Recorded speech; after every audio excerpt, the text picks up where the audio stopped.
কিছুকাল অনাবৃষ্টিতে যে শস্যদল শুষ্ক পীতবর্ণ হয়ে আসে, বৃষ্টি পাবা মাত্র সে আর বিলম্ব করে না।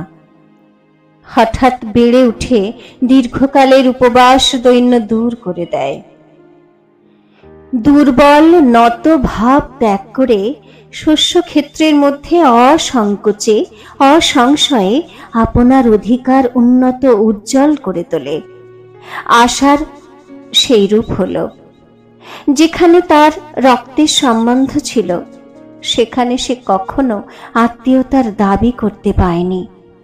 আজ পরের ঘরে এসে সে যখন বিনা প্রার্থনায় এক নিকটতম সম্বন্ধ এবং নিঃসন্দিগ্ধ অধিকার প্রাপ্ত হল, তখন সেই অযত্ন লালিতা অনাথার মস্তকে স্বামী সহস্তে লক্ষ্মীর মুকুট পরিয়ে দিলেন। তখন সে আপন গৌরবপদ গ্রহণ করতে লেশ মাত্র বিলম্ব করল না। নববধূযোগ্য লজ্জা ভয় দূর করে দিয়ে সৌভাগ্যবতী স্ত্রীর মহিমায় মুহূর্তের মধ্যেই স্বামীর পদপ্রান্তে অসংকোচে আপন সিংহাসন অধিকার করল। রাজলক্ষ্মী সেদিন মধ্যাহ্নে সেই সিংহাসনে এই নূতন আগত পরের মেয়েকে এমন চিরাভ্যস্তবৎ স্পর্ধার সঙ্গে বসে থাকতে দেখে দুঃসহ বিস্ময়ে নিচে নেমে এলেন। নিজের চিত্তদাহে অন্নপূর্ণাকে দগ্ধ করতে গেলেন। বললেন, ওগো দেখো গে, তোমার নবাবের পুত্রী নবাবের ঘর থেকে কি শিক্ষা নিয়ে এসেছেন। কর্তারা থাকলে আজ। অন্নপূর্ণা কাতর হয়ে পড়লেন, দিদি, তোমার বউকে তুমি শিক্ষা দেবে, শাসন করবে, আমাকে কেন বলছো? রাজলক্ষ্মী ধনুষ্টঙ্কারের মতো বেজে উঠলেন। আমার বউ? তুমি মন্ত্রী থাকতে সে আমাকে গ্রাহ্য করবে? তখন অন্নপূর্ণা সশব্দ পদক্ষেপে দম্পতিকে সচকিত সচেতন করে মহেন্দ্রের শয়ন গৃহে উপস্থিত হলেন। আশাকে বললেন, তুই তুই এমনি করে আমার মাথা হেঁট করবি পোড়ার মুখে? লজ্জা নেই, শরম নেই, সময় নেই, অসময় নেই। বৃদ্ধা শাশুড়ির উপর সমস্ত ঘরকন্যা চাপিয়ে তুমি এখানে আরাম করছো। আমার পোড়া কপাল, আমি তোমাকে এই ঘরে এনেছিলাম। বলতে বলতে তার চোখ দিয়ে জল ঝরে পড়ল।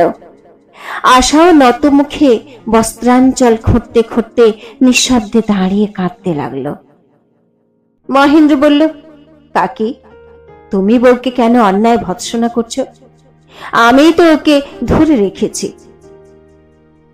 অন্নপূর্ণা বললেন, সে কি ভালো কাজ করেছ? ও বালিকা, অনাথা, মার কাছ থেকে কোনোদিন কোনো শিক্ষা পায়নি। ও ভালো মন্দ কি জানে? তুমি ওকে কি শিক্ষা দিচ্ছ? মহেন্দ্র বলল, এই দেখো, ওর জন্য স্লেট খাতা বই কিনে এনেছি। আমি বউকে লেখাপড়া শিখাবো। তা লোকে নিন্দাই করুক আর তোমরা রাগই করো। অন্নপূর্ণা বললেন, তাই কি সমস্ত দিনই শেখাতে হবে? সন্ধ্যার পর 1-8 ঘন্টা পড়ালেই তো ঢের হয়। মহেন্দ্র, অত সহজ নয় কাকি, পড়াশুনোয় একটু সময়ের দরকার হয়। অন্নপূর্ণা বিরক্ত হয়ে ঘর থেকে বেরিয়ে গেল। আশাও ধীরে ধীরে তার অনুসরণের উপক্রম করল। মহেন্দ্র দ্বার রোধ করে দাঁড়ালো। আশার করুণ সজল চোখের কাতর অনুনয় মানল না। বলল, বসো, ঘুমিয়ে সময় নষ্ট করেছি, সেটা পুষিয়ে নিতে হবে। এমন গম্ভীর প্রকৃতির শ্রদ্ধেয় মূঢ় থাকতেও পারেন যিনি মনে করবেন মহেন্দ্র নিদ্রাবেশে পড়াবার সময় নষ্ট করেছে। বিশেষ রূপে তাঁদের অবগতির জন্য বলা আবশ্যক যে মহেন্দ্রের তত্ত্বাবধানে অধ্যাপন কার্য যেরূপে নির্বাহ হয়, কোন স্কুলের ইন্সপেক্টর তার অনুমোদন করবেন না। আশা তার স্বামীকে বিশ্বাস করেছিল। সে বস্তুতই মনে করেছিল লেখাপড়া শেখা তার পক্ষে নানা কারণে সহজ নয় বটে, কিন্তু স্বামীর আদেশবশত নিতান্তই কর্তব্য। এজন্য সে প্রাণপণে অশান্ত বিক্ষিপ্ত মনকে সংযত করে আনত। শয়নগৃহের মেঝের উপর ঢালা বিছানার একপাশে অত্যন্ত গম্ভীর হয়ে বসত এবং পুঁথিপত্রের দিকে একেবারে ঝুঁকে পড়ে মাথা দুলিয়ে মুখস্থ করতে আরম্ভ করত। শয়নগৃহের অপর প্রান্তে ছোট টেবিলের উপর ডাক্তারি বই খুলে মাস্টারমশাই চৌকিতে বসে আছেন। মাঝে মাঝে কটাক্ষপাতে ছাত্রীর মনোযোগ লক্ষ্য করে দেখছেন। দেখতে দেখতে হঠাৎ ডাক্তারি বই বন্ধ করে মহেন্দ্র আশার ডাক নাম ধরে ডাকল, চুনি। চকিত আশা মুখ তুলে চাইল। মহেন্দ্র বলল, বইটা আনো দেখি, দেখি কোনখানটা পড়ছ। আশার ভয় উপস্থিত হলো, পাছে মহেন্দ্র পরীক্ষা করে। পরীক্ষায় উত্তীর্ণ হবার আশা অল্পই ছিল, কারণ চারুপাঠের চারুত্ব প্রলোভনে তার অবাধ্য মন কিছুতেই বশ মানে না। বল্মিক সম্বন্ধে সে যতই জ্ঞান লাভের চেষ্টা করে, অক্ষরগুলো ততই তার দৃষ্টিপথের উপর দিয়ে কালো পিপিলিকার মতো সব সার বেঁধে চলে। পরীক্ষকের ডাক শুনে অপরাধীর মতো আশা ভয়ে ভয়ে বইখানা নিয়ে মহেন্দ্রের চৌকির পাশে এসে উপস্থিত হয়। মহেন্দ্র এক হাতে কটিদেশ বেষ্টন পূর্বক তাকে দৃঢ় রূপে বন্দী করে অপর হাতে বই ধরে বলে, আজ কতটা পড়লে দেখি। আশা যতগুলো লাইনে চোখ বুলিয়েছিল দেখিয়ে দেয়। মহেন্দ্র ক্ষুণ্ণস্বরে বলে, উফ, এতটা পড়তে পেরেছ? আমি কতটা পড়েছি দেখবে? বলে তার ডাক্তারি বইয়ের কোনো একটা অধ্যায়ের শিরোনামটুকু মাত্র দেখিয়ে দেয়। আশা বিস্ময়ে চোখ দুটো ডাগর করে বলে, তবে এতক্ষণ কি করছিলে? মহেন্দ্র তার চিবুক ধরে বলে, আমি একজনের কথা ভাবছিলাম, কিন্তু যার কথা ভাবছিলাম সেই নিষ্ঠুর তখন চারুপাঠে ওই প্রকার অত্যন্ত মনোহর বিবরণ নিয়ে ভুলেছিল। আশা এই অমূলক অভিযোগের বিরুদ্ধে উপযুক্ত জবাব দিতে পারত, কিন্তু হায়, কেবলমাত্র লজ্জার খাতিরে প্রেমের প্রতিযোগিতায় অন্যায় পরাভব নীরবে মেনে নিতে হয়। এ থেকে স্পষ্ট প্রমাণ হবে মহেন্দ্রর এই পাঠশালাটি সরকারি বা বেসরকারি কোনো বিদ্যালয়ের কোনো নিয়ম মেনে চলে না। হয়তো একদিন মহেন্দ্র উপস্থিত নেই, সেই সুযোগে আশা পাঠে মন দেবার চেষ্টা করছে। এমন সময় কোথা থেকে মহেন্দ্র এসে তার চোখ টিপে ধরল, পরে তার বই কেড়ে নিল, বলল, নিষ্ঠুর, আমি না থাকলে তুমি আমার কথা ভাবো না, পড়া নিয়ে থাকো। আশা বলল, তুমি আমাকে মূর্খ করে রাখবে? মহেন্দ্র বলল, তোমার কল্যাণে আমারই বা বিদ্যা এমনই কি অগ্রসর হচ্ছে? কথাটা আশাকে বাজল। তৎক্ষণাৎ চলে যাবার উপক্রম করে বলল, আমি তোমার পড়ায় কি বাধা দিয়েছি? মহেন্দ্র তার হাত ধরে বলল, তুমি তার কি বুঝবে?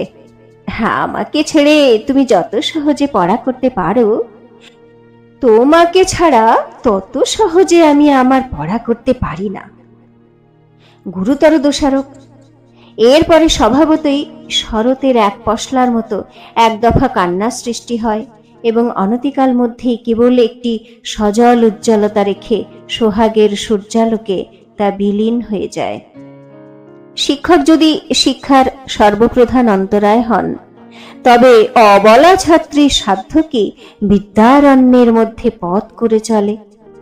মাঝে মাঝে মাসিমার তীব্র ভৎসনা মনে পড়ে চিত্ত বিচলিত হয়। বুঝতে পারে লেখাপড়া একটা ছুতো মাত্র। শাশুড়িকে দেখলে লজ্জায় মরে যায়, কিন্তু শাশুড়ি তাকে কোনো কাজ করতে বলেন না, কোনো উপদেশ দেন না। অনাদিষ্ট হয়ে আশা শাশুড়ির গৃহকাজে সাহায্য করতে গেলে তিনি ব্যস্ত সমস্ত হয়ে বলেন, করো কি করো কি, শোবার ঘরে যাও, তোমার পড়া কামাই হয়ে যাচ্ছে। অবশেষে অন্নপূর্ণা আশাকে বললেন, তোর যা শিক্ষা হয়েছে সে তো দেখছি, এখন মহিনকেও কি ডাক্তারি দিতে দিবি না?